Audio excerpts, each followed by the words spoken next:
Hello, everyone, and welcome to LaKesha and Friends. I'm so excited to have my friend Ian Harris with us this evening to talk about the upcoming election. Ian and I met years ago. I think it had to be like 3 years ago when he was considering running for a political office, and enlisted my advice for his campaign, and we have just been connected ever since.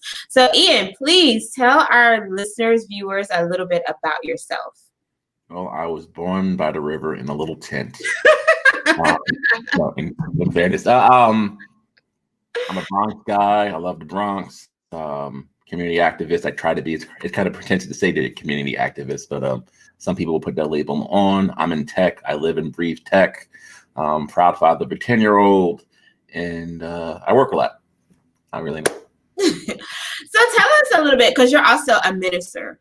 So one of the questions that I get asked very often, and it always perplexes me, so I just want to hear your thoughts on this. But people ask me, like, how do I square my ministry with being involved in politics? So how do you reconcile ministry and politics? Two of the tenets of Christianity is charity and taking care of your brother or your neighbor. Okay. So when you're in politics, if you're running for elected office, the idea is that you're doing it to speak for your community and the macro brother sister. That's ideal. However, it's become to the point that many become corrupted with the power, so they lose why they ran in the first place. So if you want to reconcile it, when you're serving in your local ministry, you're serving in your local community as a minister or in ministry, you're serving the people. When you're doing politics, it's just on a macro level to serve people, many of whom may not align with your religious belief. You can do more. Someone argued that you can do more in this realm than you could behind the pulpit within the four walls of the sanctuary. That's how I reconcile it personally. Okay, that helps, because that's been my answer too. I'm like, I don't understand how it doesn't, because the teachings of Jesus kind of tell us that we should care about our fellow man. So one of the ways that we care is making sure that policies and laws don't disenfranchise our fellow man. So yeah, I'm glad we agree on that. So what made you decide to take the next step and actually want to be involved? Because there are a lot of people who care, but not a lot of people who care enough to actually get out in the streets and get involved. What makes you take it to that level? I'm a masochist. I don't care about my personal well-being. No. We can have a conversation about that, but go ahead, continue. Let's not. Years ago, I had the privilege of working for a church within the South Bronx, the best community in the world. And I was shocked at what they did in the community. Mm-hmm. However, while I was shocked at what they did in the community, I wish that they did more. However, I received pushback, and I didn't want to rock the boat because they were a source of my income. So I had to make sure everything was copacetic in that regard. So I went outside in the community, which I ended up falling in love with, and tried to do things on my own. I tried to raise money to do back to school drives, things along that line. However, my resources are definitely finite. So I couldn't do as much as I would like to. So I said, let me reach out to some elected officials. Maybe we can partner up, because elected officials are the recipients. They're actually the spigot when it comes to allocating governmental resources to the community, whether it's on the city level, whether it's on the state level, or even on the federal level. They're the ones who advocate for certain budgets. They're the ones who allow, once they get the monies, they disseminate it however they see fit. So certain programs will get some money, some won't. So anywho, I wanted to go to, at this point, the sitting city council person in the district to see, hey, do you have any money to do this event or whatever? Can we partner? The replies I got were unsatisfactory because the person, I'm not going to say their name, was in the position so long that it seemed as if they were just collecting the check. One of the issues of South Bronx at the time, it's gotten better, is once you got elected, because the voter turnout is so low, you didn't have to work as hard to get elected. Right. And then once you got elected, basically it's down ballot election. So once you're in, you're in. So people became very lax and didn't have to work as hard because they didn't have to leave. They collect a check. So once you do that, when you have some new guy come out the street like, hey, I want to do something, obviously you're going to meet them with a level of acrimony. Then the adage is, you be the change that you want to see.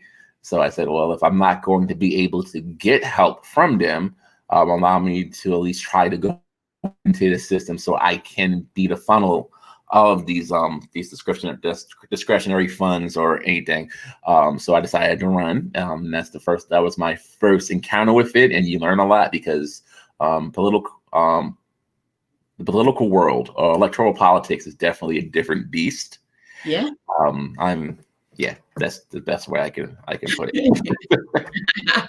Yeah, I think that is a very good way to put it. And you said something really important about how people get in office and they benefit from low voter turnout. And sometimes we wonder why they don't advocate or why they're not out trying to get more people to vote. But a lot of times they don't care if more people don't vote, because then they don't have to work as hard to keep those people happy. So that's a very unfortunate part of our system.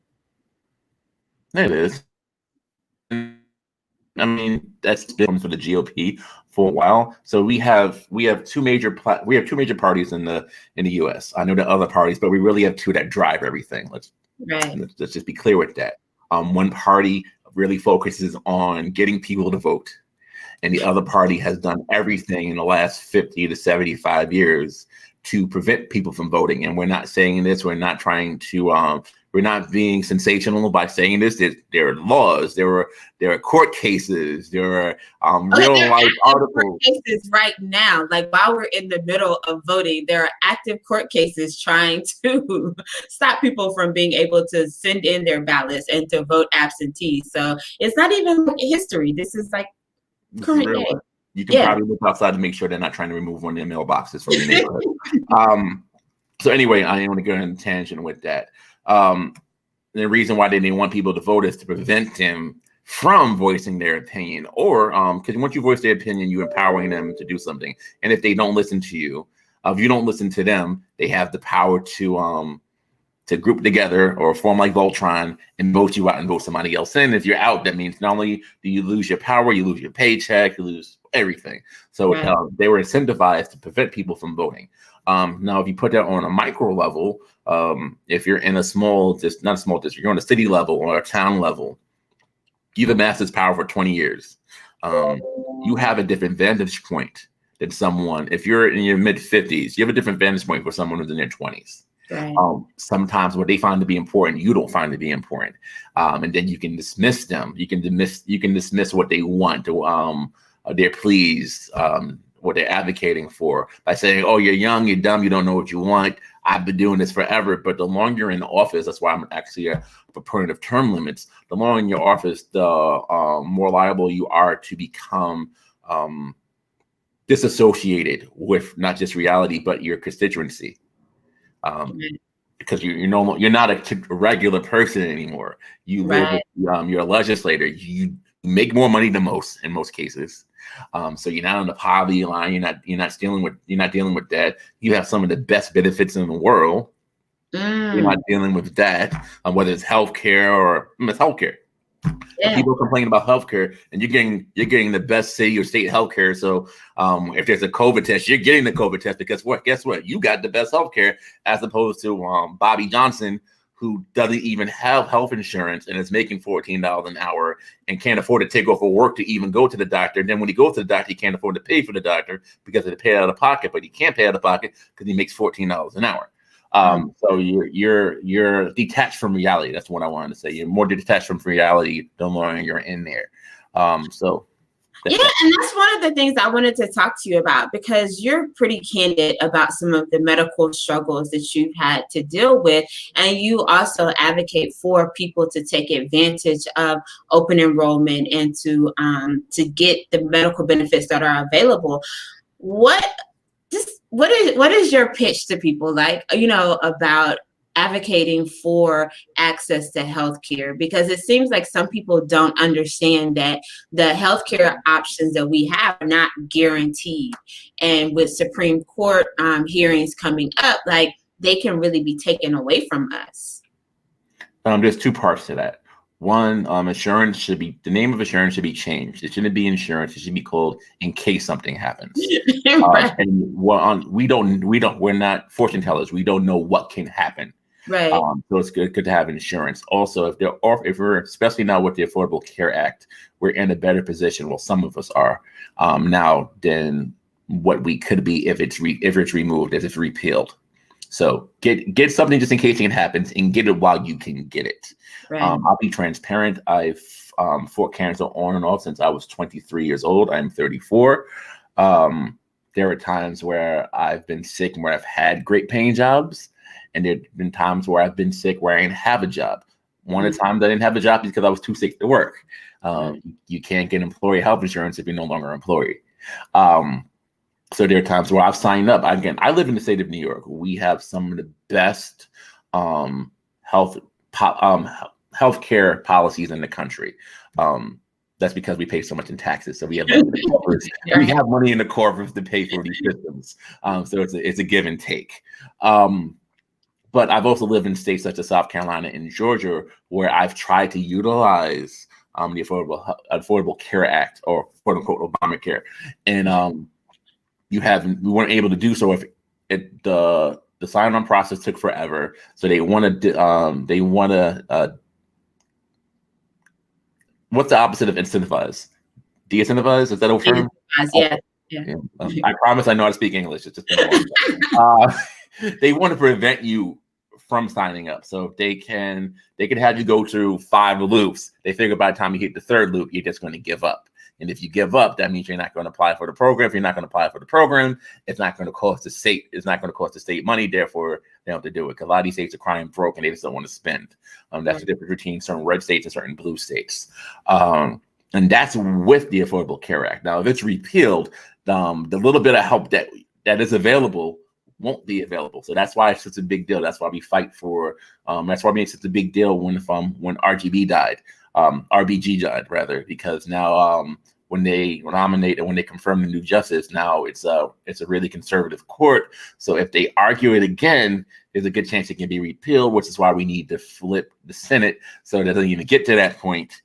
So that's why it's very important that's why your vote matters. A lot of people say your vote doesn't matter, but that's the rule. That's the crux of everything. Your vote matters. Get up and vote. It's very hard when we hear people saying my vote doesn't count. No, it does.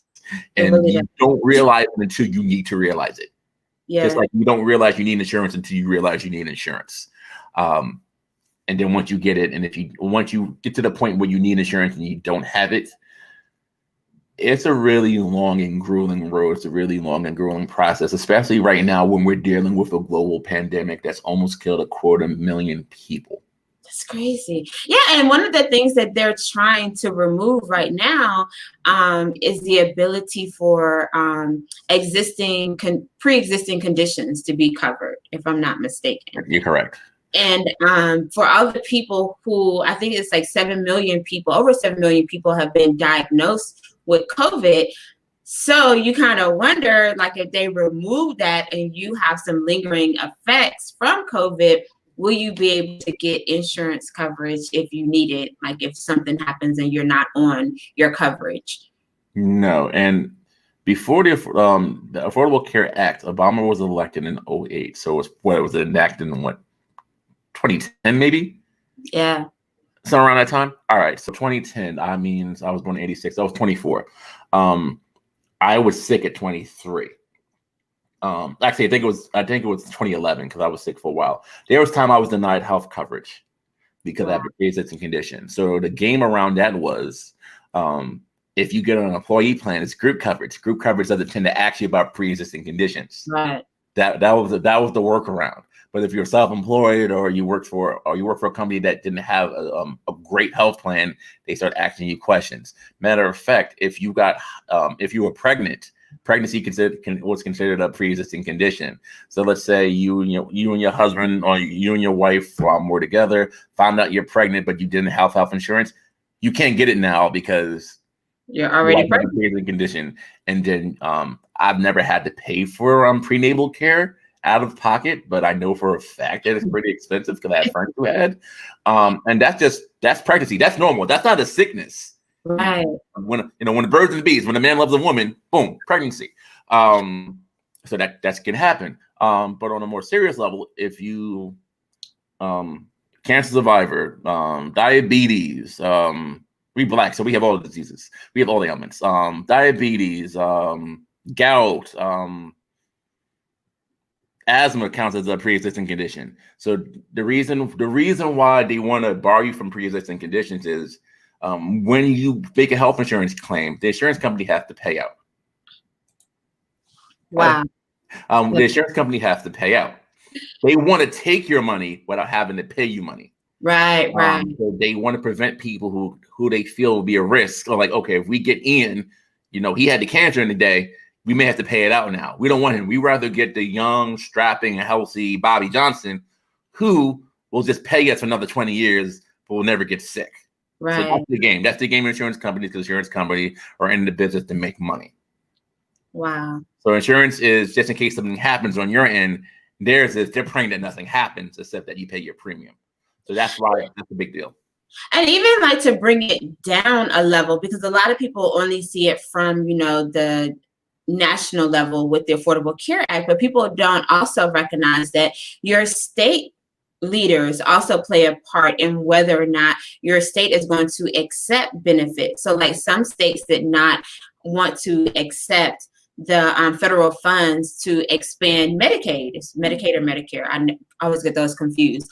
And so if you live in like one of those states, then that also limits like not only your access to care, but also like maybe your parents or your grandparents. And so who you elect at the state level has an impact on the level of care that you're able to access as well, right?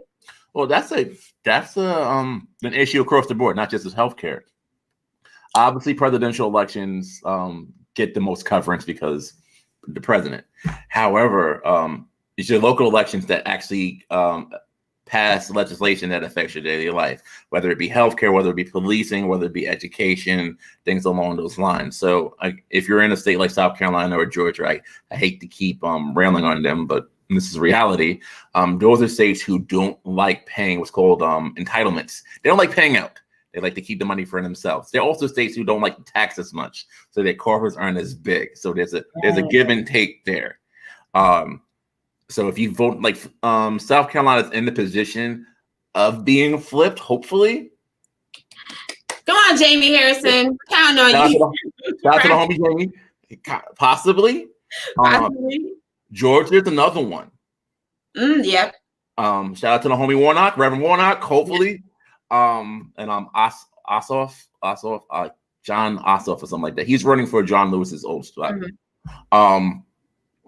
These are states that have been notoriously red for years. Arizona got flipped. Arizona's now blue or bluish. I could be wrong with that. It may be purple. Purple. Yeah.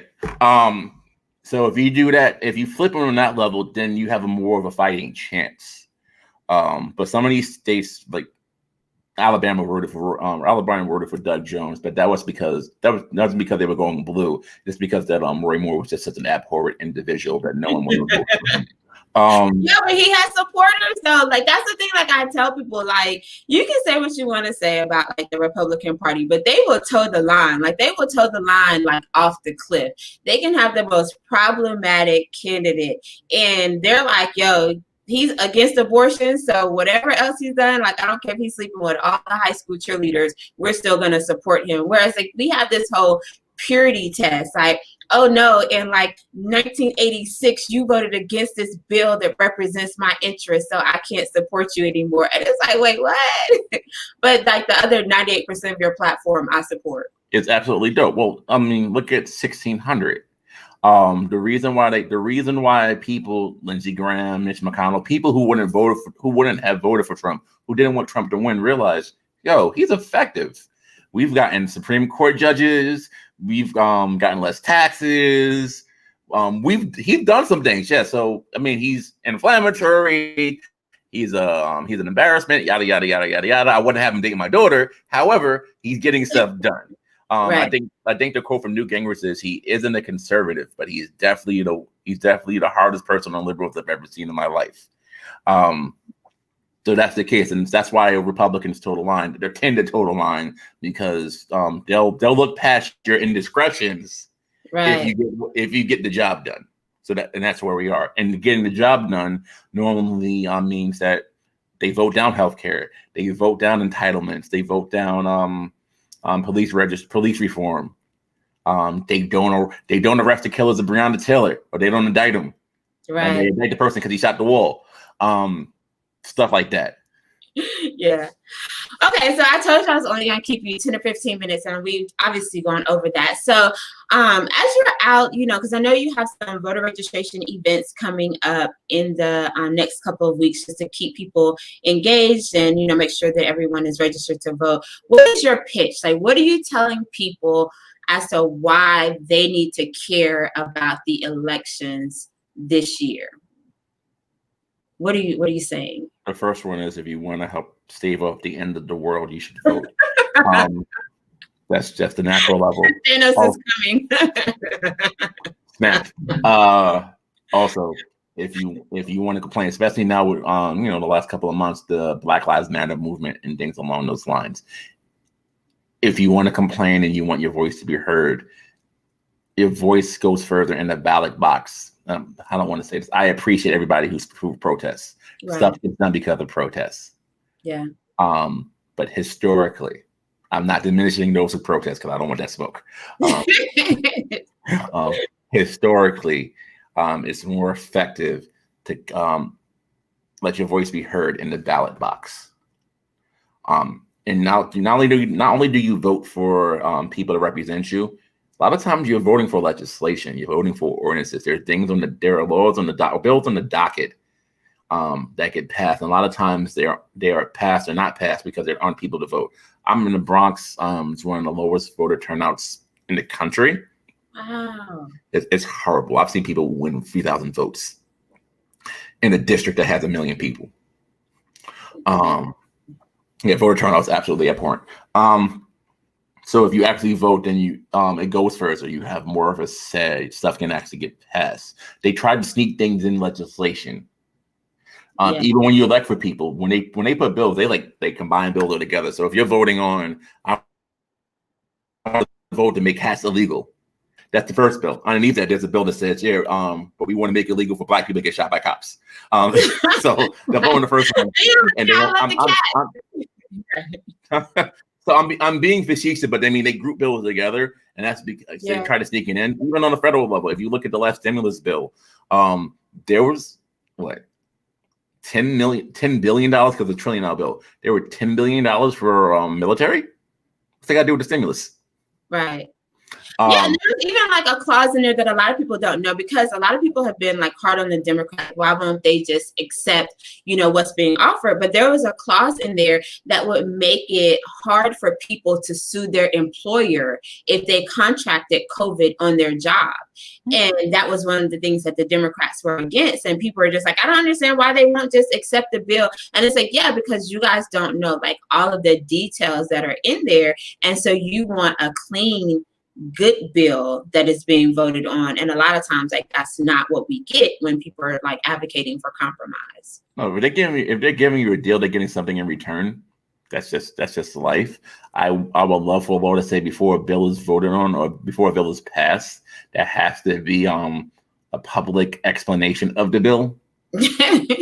That would be interesting for a lot of these bills. It's like, hey, this is what it is. Okay, this is what we're voting on. But but we're not going to get that. So the best thing is vote for people who won't try to sneak in bad legislation. Right. And then if they do, that's why we have terms. That's why there's terms. If you don't like what they did in their 2, 4, 6-year term, vote them out and bring in somebody new. Right. The system isn't perfect, but it's better than not using it at all. Right. I think that's the pitch I would use. Yes, voting isn't perfect. We still got to deal with the horrible thing called the Electoral College and things along those lines. But it's better than just sitting back and letting people who we don't want to lead. Right.